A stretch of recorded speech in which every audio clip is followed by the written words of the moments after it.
April 7th, 2020. We're in the midst of coronavirus pandemic and now economic crisis.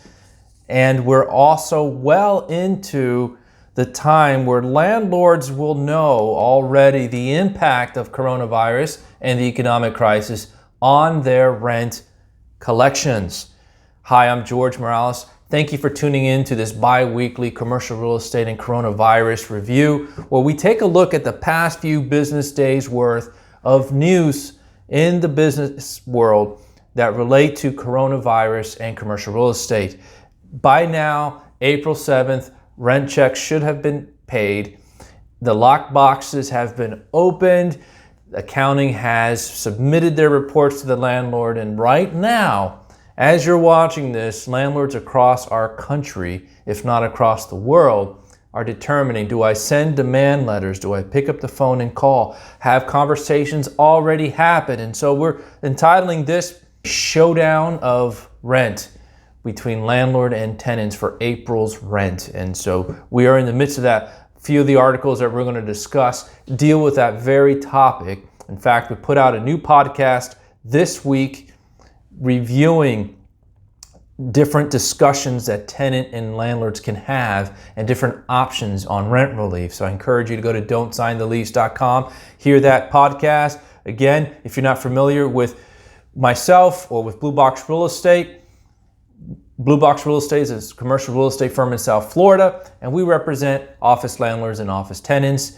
Our team has a combined over 60 years of experience in South Florida. That's from Kendall all the way up to North Palm Beach. We're happy to serve you. We're happy to look at your lease. We're happy to help you navigate throughout this process. And the reason we've started these little video casts on coronavirus and commercial real estate is because we want to navigate these waters together. We want to bring you information that you can act upon, and we want to offer you a voice and encouragement. The more we know, the more we can react, and we can get through this together. So if you like what we're producing here, please give us a thumbs up, subscribe, follow us on LinkedIn, Blue Box Real Estate corporate page, and share this with others that you might think would benefit, from a video cast like this. Let's jump right into the news cycle.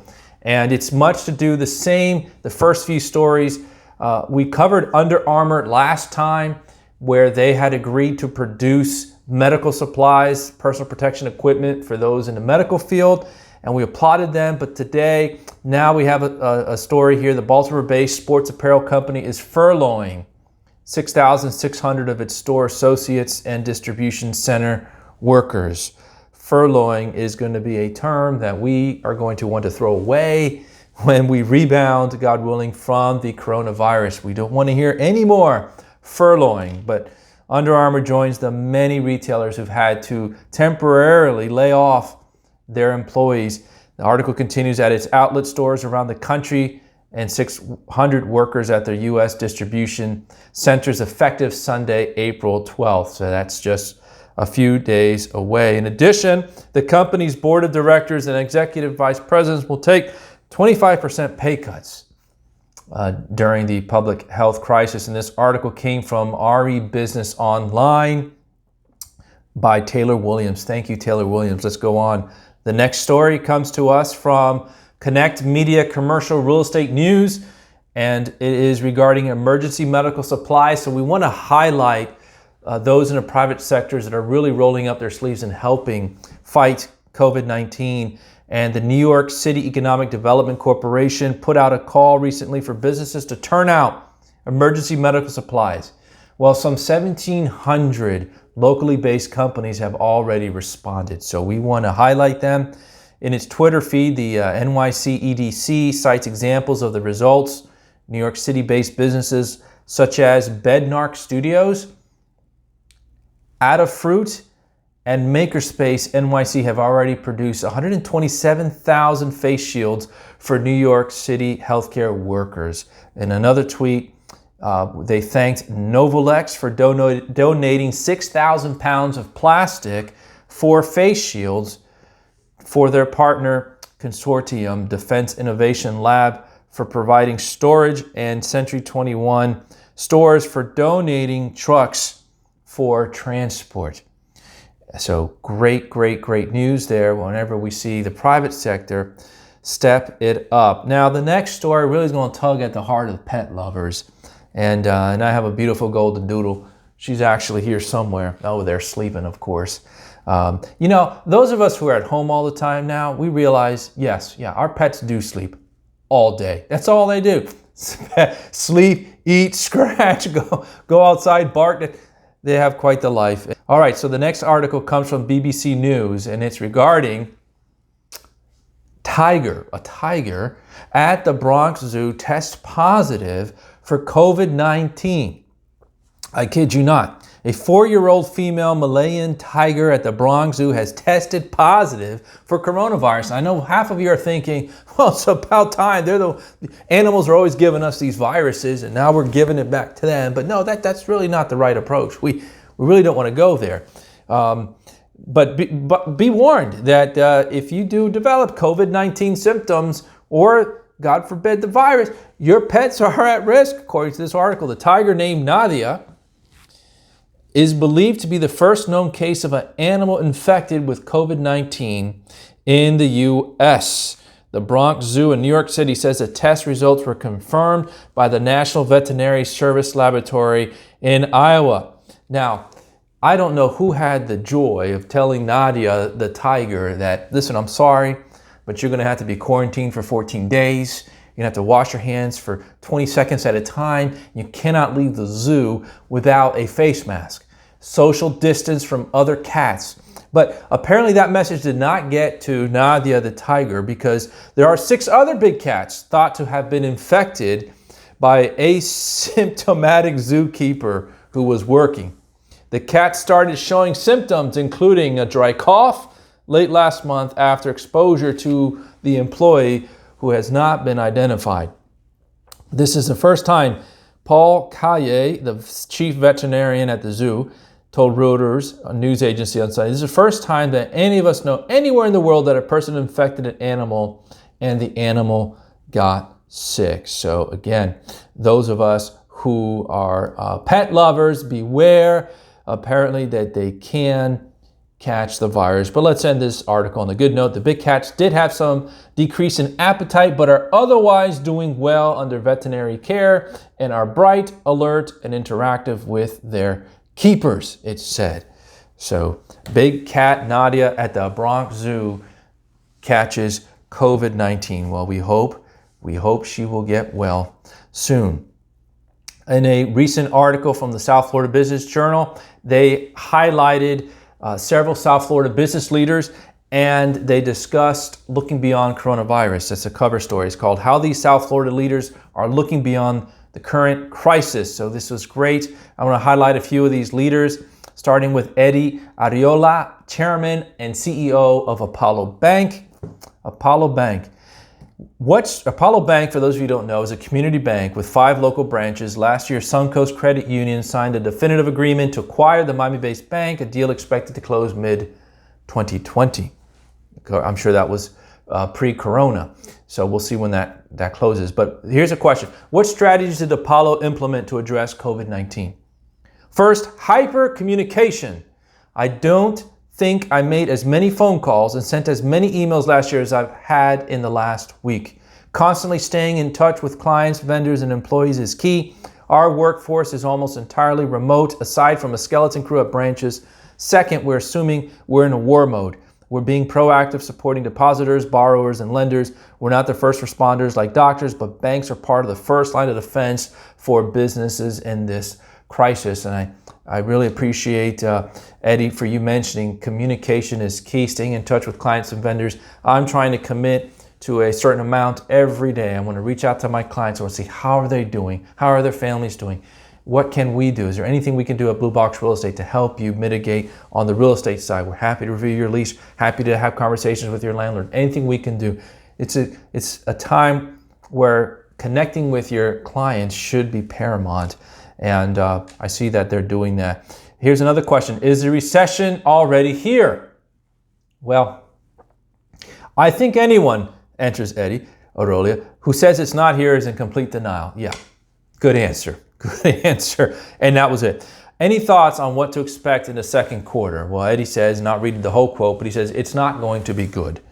I hope the federal stimulus package, which includes loan programs to cover payroll for small businesses, could result in a turnaround by the end of the year. But I think banks will be okay. Next CEO that was interviewed was Michelle Fee, and she is CEO and co-founder of Cruise Planners. Cruise Planners. So very interesting. Her take, Cruise Planners is the nation's largest home-based travel advisor network with over 2,500 franchises. And let me just get down to the nitty-gritty here. Is there any part of the travel industry that hasn't been affected? And her answer, not really.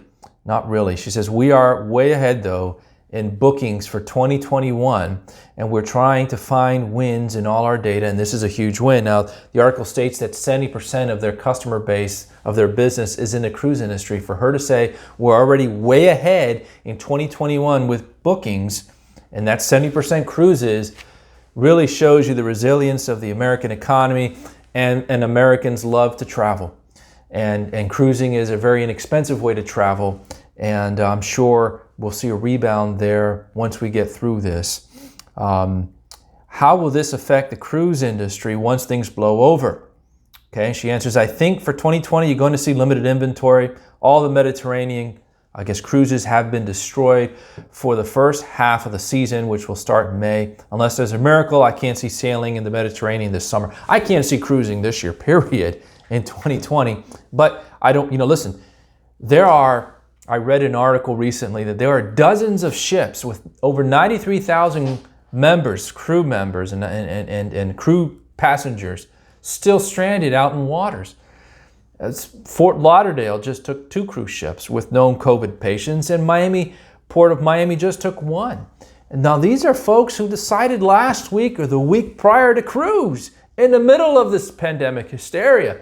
So if that's not evidence that Americans will get back to cruising, especially when you get the BOGOs going and you get the buy one, get one and kids sell free and everything they throw at you and these deep discounts, I'm sure that Royal Caribbean, Norwegian Cruise Line, and Carnival Cruise Lines and Disney Cruise Lines and whoever, they're all going to be right back to sailing business by next year. Whether Americans will be ready to cruise anytime soon is probably another story. And that's related to this next question. When do you think travel and your business will return to normal? Well, she answers, this is Michelle Lee, so long as when you turn your TV on and the first words out of the reporter's mouth are about the virus, we're going to have people who are halting travel.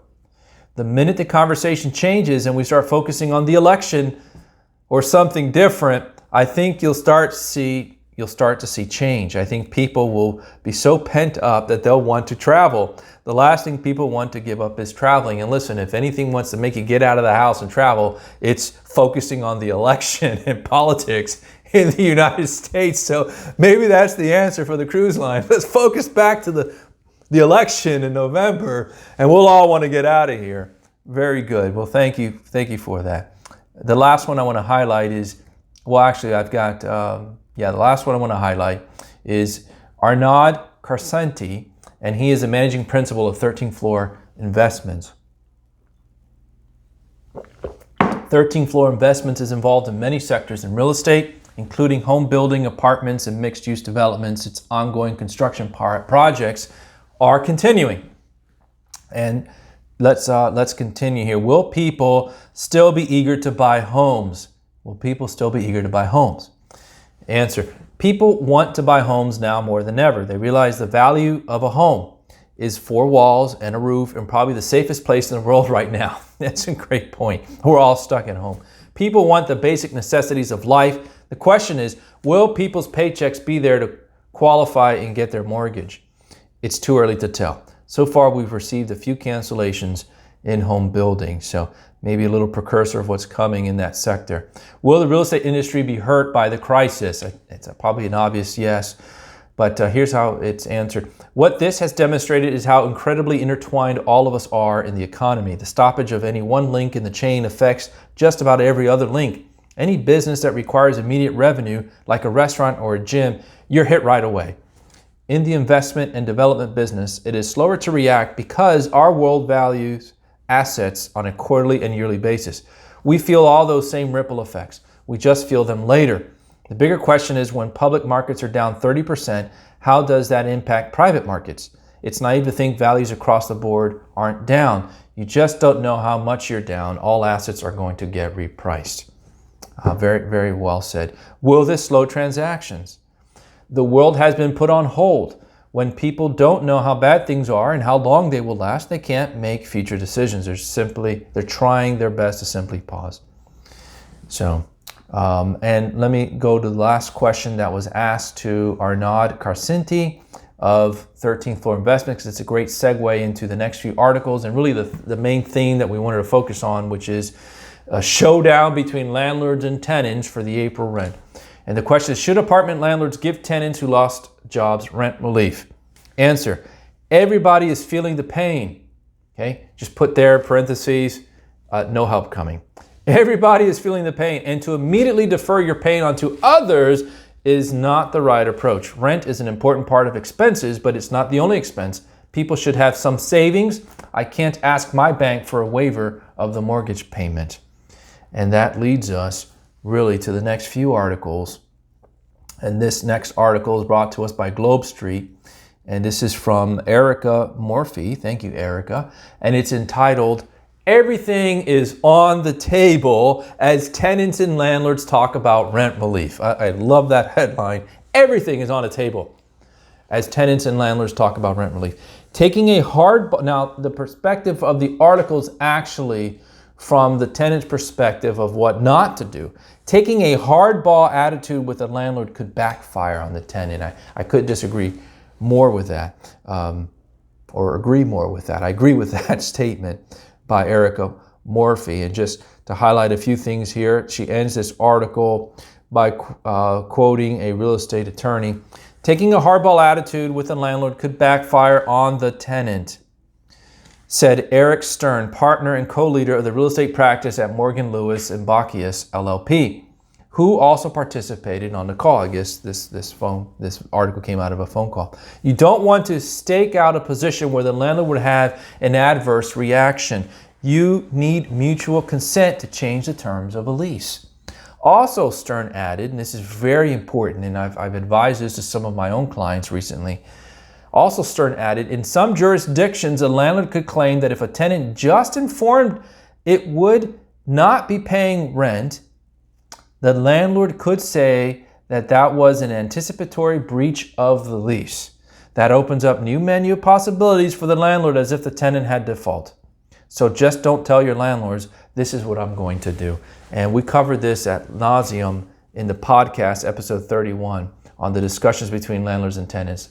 But in a nutshell, tenants, please, you do not want to tell your landlord, I am not going to pay the rent in April, or I'm not going to pay the rent in May. It's not the way to start the conversations. That actually, you need to know your lease. That actually could trigger a default under the lease as an anticipatory default by the landlord. And actually, I've reviewed some of my clients' leases, and yes, it's true. Just stating you can't pay rent or will not pay rent could open the landlord remedies of a default. Now, you want to make matters worse than 1 month's rent. Most leases allow for accelerated rents. What's that? That means if you are in default, a monetary default, a capital D default, then whatever balance of term you have left, a year, 2, 3, 5, 7 years left, the landlord can accelerate those rents and bring them to bear for you to pay. They could now formally process an eviction and try to recapture the space and kick you out of the space just for simply stating, I'm not going to pay the rent or I can't pay the rent. So that is the wrong place to start. I agree wholeheartedly with Eric Stern of Morgan Lewis and Bacchius. Having a different conversation. Mr. Landlord, I've been impacted highly by coronavirus. My revenue's down 25%. I had to lay off half of my workforce. Are there any rent relief programs we can discuss? Or Mr. Landlord, can we talk about the rent due in April or due in May? I have lost significantly due to coronavirus. Those are different conversations than just coming right to the landlord and saying, I'm not paying rent. I saw on Facebook recently, someone was promoting a movement of stop the rent or hold on to your rent in April. Oh, no, no, no. That's going to cause more harm to more tenants and more small businesses that are going to become aware with this anticipatory default by landlords for doing that. That's not the right approach. Talk to your landlords. Most landlords understand this is a global issue. They also understand that this is caused by a shock to the system, not necessarily poor business practices or a change in your industry. So they're wanting to help. They want to do what they can to help you get through this so we can all rebound quicker. So great article here by Globe Street. The next one, it comes to us from BizNow, and the title is "There's No Bailout for Landlords. What to Expect as Anxious April Begins." And again, just to recap, it's April 7th. By now, landlords already know what's come and go. And that's what this article is going to talk about. For the tenants and property owners tied to trillions of dollars of commercial real estate properties in the U.S., what happens on April 1st is no joke this year. And continuing the article, as COVID-19 cases and deaths rise sharply and the second quarter begins, landlords are split on how to approach their tenants, but they are nearly unanimous that many will struggle to pay. Now, I would add to that, I don't think landlords are approaching their tenants. They're probably taking the approach, no news is good news with their tenant, and waiting for their tenants to approach them. Now, quoting from the article from Leslie London, principal of LBG Real Estate Co's, we made the assumption, just worst case scenarios, that we're not going to get any rent between April and August. Leslie London, principal of LBG Real Estate Co's, which owns 2.2 million square feet of retail on the West Coast. We're not saying that's going to happen, but you've got to run the numbers somehow and start somewhere. So they've decided to start at the bottom, so you can only work your way up. But commercial property owners are largely making decisions on their own. There might be a lot of help for those in multifamily, but the article points out it's really up to each individual commercial property owner to make decisions on what to do with tenants. Again, quoting from the article, unfortunately, it really will come down to each individual property owner and knowing what their ability is to work with their tenants. IRM President Cheryl Gray said, "No landlord will be taking a hard line in this scenario." I wish that were the case, I really do, but I've already got tenants that have hard line landlords, and you know, that's unfortunate. A new lesson from across the pond.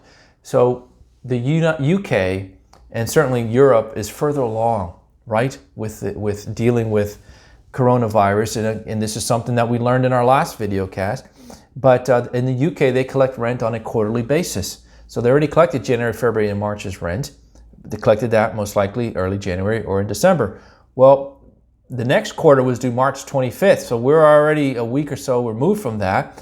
2 weeks removed from that, and we can see what's going on. The real estate industry can look to the UK for early insight into what is in store for US landlords today. In the UK, rents are paid quarterly in advance on fixed dates known as quarter days. March 25th, quarter day was bleak, okay? Again, that's the first quarter payment affected by coronavirus. April 1st, the first rent payment in the US affected by coronavirus. Brokerage firm Knight Frank estimated that just 33% of retail and food and beverage tenants in the UK paid their rent on time, and the majority asked for some sort of concessions, such as a switch to monthly payments or rent holidays, typically 3 to 6 months. Shopping center REIT INTU said just 29% of their rent was paid on time, of their tenants paid rent on time, compared to 77% at some point last year. Now listen, I don't know REIT Intu's business, but 7% payment on time, that's a huge delinquency report on an ongoing basis at a great economy. So something is off there, but right now 29% have only paid. For shopping centers, Pierre Hammerson, the figure was 37%. So there's a little variance, but still 29, 37, 33% of tenants paying their rent in April is where we stand right now. We have received a variety of requests for rent deferrals, monthly payments, and waivers, which we are reviewing on a case-by-case basis, taking into account the business model and risk profile of the occupier, alongside the aid made available by the relevant governments, Hammerson said in a regulatory statement. Again, quoting from the article, New River Retail, which focuses on smaller community shopping centers, said it collected 60% of the quarterly rents, while for Capital and Regional, which has a similar focus, the figure was 50. So obviously there's a lot that plays in this number, but still 60% is not good. 50, 60% probably means they have good credit tenants, or maybe tenants who weren't impacted as much. Maybe these other REITs focus on smaller tenants, more entrepreneurial tenants, local tenants who are more highly impacted by the coronavirus. Now the article goes on to continue to source office and industrial. Rent is due on the 1st and it's late on the 2nd as a highlight from BizNow. A Dallas developer who owns office properties with major international tenants said so far no tenants have asked him for rent abatements or reductions. So he speaks on a requested anonymity to discuss sensitive internal business strategy. So hopefully we're not giving away who this person is, but this is what he says. I have not been asked, said the developer. If so, I would reduce rent. I love this. I haven't been asked, but this is what I would do if I am asked. Now, pay attention, tenants, you see. So this is a developer, an owner of real estate, saying no one has asked for rent relief, but we are open, and we would, and this is something that we would do. A little convoluted, but pay attention. If so, I would reduce rent 50%, and for every day of 50%, I would make them extend the lease term by 200% at market with no additional tenant improvement allowances or leasing commissions. Now, let's review that. So he would reduce the rent by 50%. But for every day that he does that, he's going to ask for a 200% increase to the term. All right, 50%, 200%. For every 1 day of rent reduction, he wants 4 days extension on the term. So if you need a month of rent reduction at 50%, then they're going to back end your term by an additional 4 months at the end. And that's not a bad trade-off if you need it. But that means if you need help for 2 months, you're going to end up extending at least 8 months. Or for 3 months of half rent, you're going out another year of term. So again, it's an offer. I think it's helpful. I think it's an option, especially if you're in a business where you think, look, I really just need to get over the next month or two, and then we'll return to equilibrium and status quo. Are you willing to extend your lease? At least it's a starting point. It's give and take, which I think shows that the landlords are amicable to these discussions. While he's open to help tenants, continue from the article, the developer said he would want to know what other potential relief they have in place before making big changes. With 5 to 7 trillion of government help, I would want to know how much they are going to receive and what their true losses are. It may not be a loss, so we really don't know. Good comments here in this article. Now, to that end, of government aid, $5 trillion, $7 trillion, whatever the $1 trillion are of stimulus. I didn't realize it was that high. I know it's $2 trillion so far. I know there's probably more coming. It rolled out April 3rd for small businesses, and for all indications, things aren't going as smoothly as possible, which shouldn't be any surprise because it's government. Now, Wells Fargo, this next article, they closed their loan window for SBA relief program. So one of the largest banks in the U.S. said, okay, we've had enough. We're not doing this anymore. Wells Fargo said Sunday evening, and this comes to us from the San Francisco Business Times. Wells Fargo said Sunday evening that it has exhausted its $10 billion capacity for lending under the SBA's Paycheck Protection Program as the bank operates under regulatory asset cap. Well, how about that? Aren't they just fortunate that they are under this regulatory asset cap, and so they're done? In other words, amid the pandemic-induced downturn that has some talking of an impending economic depression, one of the nation's largest lenders will largely be kept on the sidelines. And JP Morgan and others, JP Morgan Chase and other banks have come out and said, listen, this is not going to be a smooth process. It might take a little longer to get money into business owners' hands who are needing this stimulus. So Wells Fargo ruled them out, no longer available for this SBA stimulus plan. The next two articles are unfortunately not great news, and we'll wrap up with these last two. But again, it's imperative that we keep up with these. It's imperative that we look at it. What we're looking for is silver linings. We want to see. We'd rather know there's a wasp in the room, wouldn't you? Wouldn't you rather know it's in the room so you can act upon it than be stung by it and surprised later? So these are some wasps that are in the rooms. And this article comes from Globe Street again. Thank you, Paul Fioria. Here are the metros with most employment risk. And now this is where South Florida, buckle up, brace yourselves. This is not great for us. The metros with most employment at risk. And the segments expected, quoting from the articles, to see the most job losses are lodging and hospitality, retail, trade, mining, logging, and construction. Business and leisure travel have grounded to a halt, and hotels are operating at a fraction of capacity with little chance that will change until the summer at earliest. Continue with the article. The U.S. unemployment rate jumped to 4.4% in March from 3.5% in February as the economy shed 701,000 jobs, according to the U.S. Labor Department. Now, let me pause right there. How many times did they come back and redact those numbers? I don't believe the 701,000 at all. At all. I mean, we lost the last 2 weeks of March. We had 10 million unemployment claims.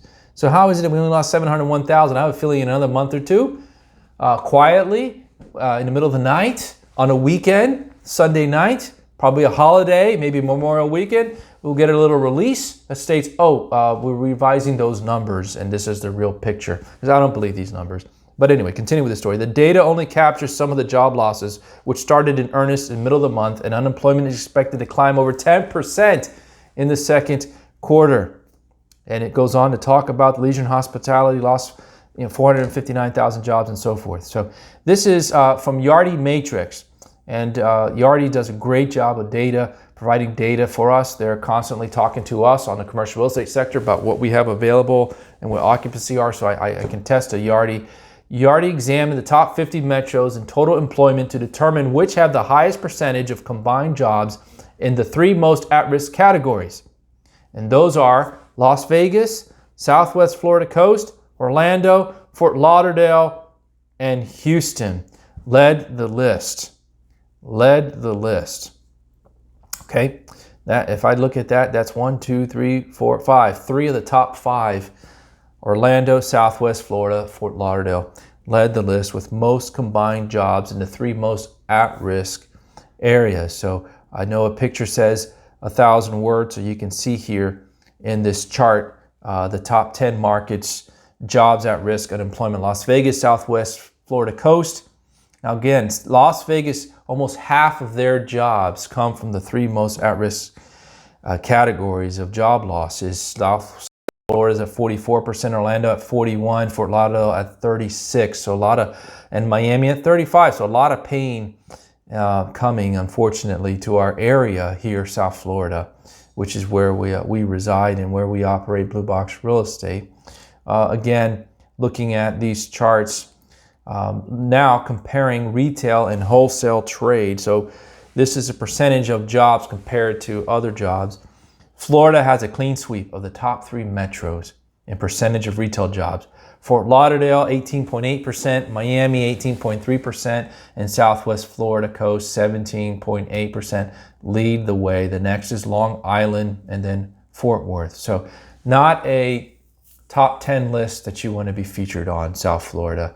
We have a lot of retail. I mean, listen, I can go to 5 Chick-fil-A's and a dozen Publixes within a 5-mile radius from my house. The same shopping retailers do we need. We pop up malls left and right. Again, there's malls on top of malls. And you wonder if this economic crisis is going to cause some retailers to rethink how much retail we have, because we're standing alone right now. Florida has the top 3 metro percentages of retail jobs, and that's going to really come back to bite us a little bit. But when it comes to retail, hospitality, and leisure, South Florida, brace yourself. It is going to be quite a turnaround here and in the next coming months. Top 10 markets of retail: Fort Lauderdale, Miami, Southwest Florida Coast. And lastly, the last article comes from the Miami Herald. Again, somber news for South Florida, but just a reality check and something we just need to be aware of. And I apologize.